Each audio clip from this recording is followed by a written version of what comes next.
Howdy, howdy, howdy. Well, sometimes I think we put ourselves in a bit of a bubble. For our own narrow-mindedness, whether it be on Twitter or Facebook. Yeah, we protect ourselves from outside views, opposing views. Instead of using critical thought to analyse it, to understand it, you have to agree with it. No. And sometimes we're placed in that bubble by the likes of the creature of the Black Lagoon. Yeah, him. Keith Rupert Murdoch, media mogul. You've probably heard his name before several times. Means he pretty much owns the media. And one newspaper he owns, The Sun, is, case in point. Now, talk about another, news outlet.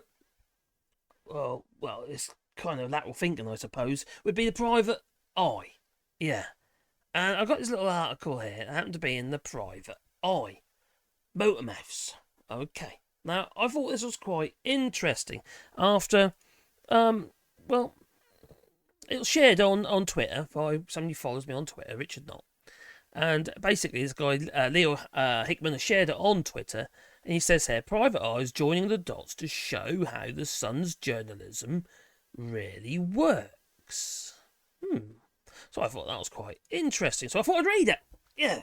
So I'm going to share it with you. And it just shows how we've been controlled, really, and manipulated by people with money and power. Yeah. It's corruption, I suppose, to be honest. Now, it's a little column called Motormouths. And it says, seizing on the backlash against London's ultra-low emissions zone. You know, the ULEZ. Now, after the Uxbridge and Safe Ride Slip by-election, the Sun launched its Give Us a Break campaign to protect drivers from a rush to net zero. Now, if you know me, I'm all for green. I am. We've, pretty much got ourselves about 70% self-sufficient on electric, what have you, our hot water, solar. Everything we do, we try and do, is relatively, environmental in the sense that we're trying to lessen our footprint, our carbon footprint. So the paper's 5-point manifesto includes stopping the ULEZ expansion. Now, opposing low traffic neighbourhoods where the public objects. Now, a delay to the 2030 ban on new petrol and diesel cars, and no new green motoring stealth taxes on fuel duty and freeze. Now, the Sun's plan bears a striking resemblance to the 5 core campaign objectives of the Fair Fuel UK, which happens to be a lobby group funded by the freight and haulage industry and run by regular Sun writer Howard Cox. Well, the only bits of Fairfuel UK's core objectives the Sun left out were the demand that the UK scrap the 15-minute localities. Now, the batshit crazy idea of online conspiracy that sees that urban development as a tool to imprison people in their local areas. I wonder what they think about pedestrianisation, for instance. That's just nuts. These people are just cloud cuckoo land. They're just something not right. They got a screw loose, or is it just about the money? About how can we manipulate people who have got had a bit of a loose screw, and which is quite easy to manipulate these people because look, we got Brexit, didn't we? A load of hard of thinking people, voted for Brexit. They put the cross in the wrong box that they did. Stupid idea. Well, we know that now, don't we? Because everyone is struggling because of Brexit. Well, anyway. Well, that was a batshit online conspiracy that sees urban development as a tool to imprison people in their local areas. I just had to repeat that. It's just nuts. And the cycle lanes that cause congestion. So apparently the cycle lanes cause congestion. Okay. These people are loons. They really are loons.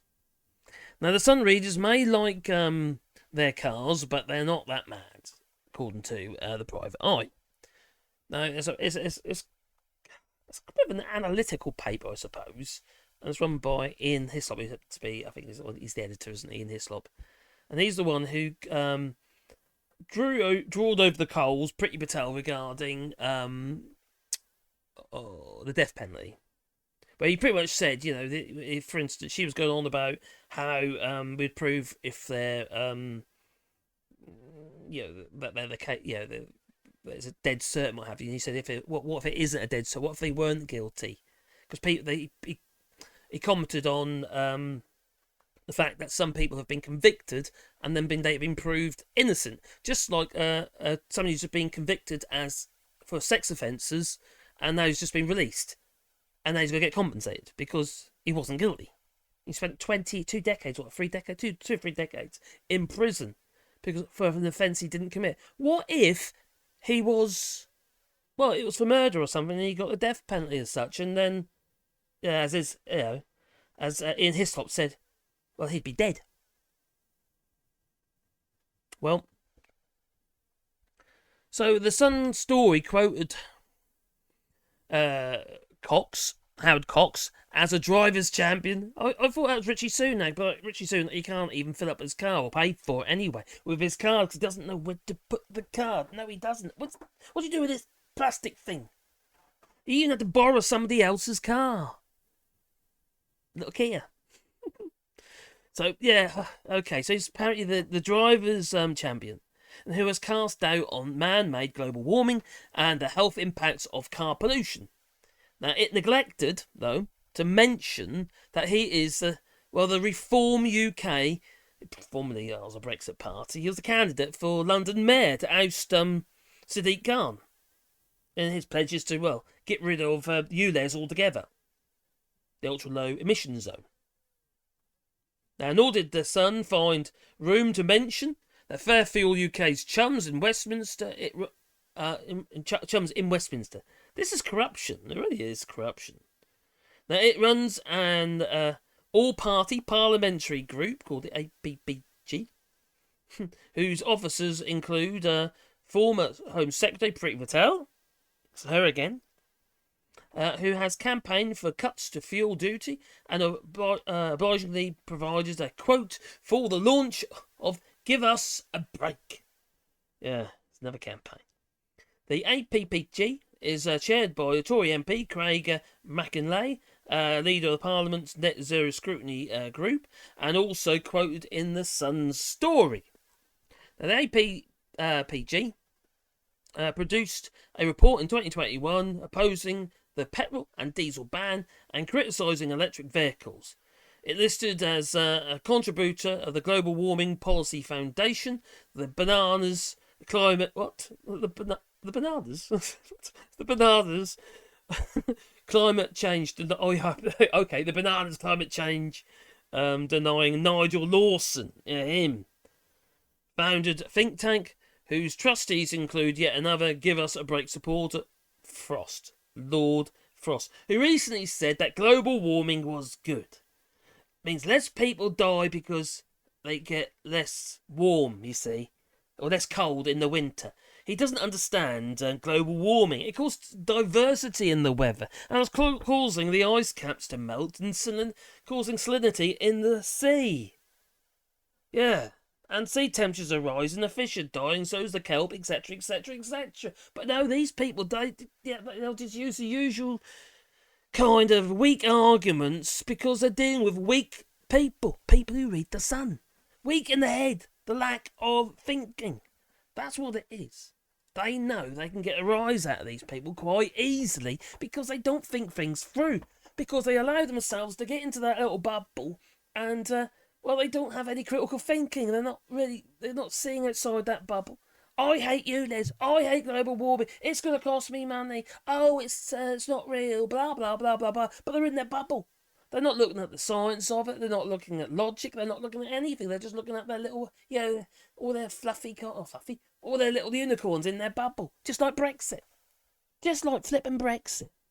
We got Brexit because a whole load of numpties put the cross in the wrong box. Because over the lack of thinking, they were in their bubble, they were being manipulated, but also, it's not just manipulation. It has to be inside you. All manipulation does is bring it out, it draws the hate out of you, so you, put the cross in the wrong box. And look at everything and everybody to blame, instead of what is actually the cause in the first place. And one is obviously global warming, and the other one is,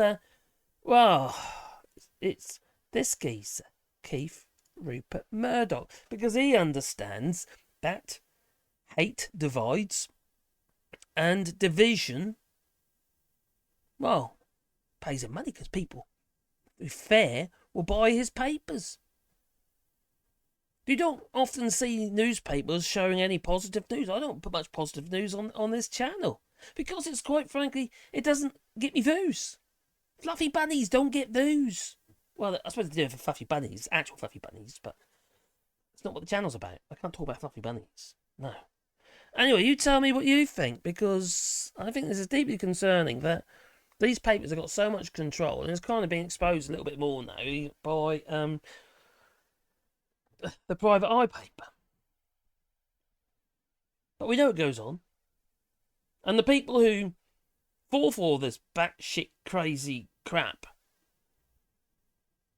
global warming deniers, flat earther society, and all that sort of stuff, these nut jobs, well, they're easy to manipulate, you see. They're pliable. Because they're not necessarily well read, they're not necessarily well educated either. Sorry, I just say it as I see it. And those who are well educated and well read are doing it for their own, well, personal gain. To push themselves forwards, either in society, politically, or monetary. Pretty much, and probably some other stuff as well. Maybe, get the leg over, maybe. I don't know. Whatever you do. And you tell me. Please leave the comments down below. But please, hit the old like button. Because it helps the channel, you know. Well, time for me to go. So I'm going to say ta-ta, you know. But do have a lovely day. And join as a member. Yeah. Anyway. Ta-ta. Oh, where's my button? Oh, there's my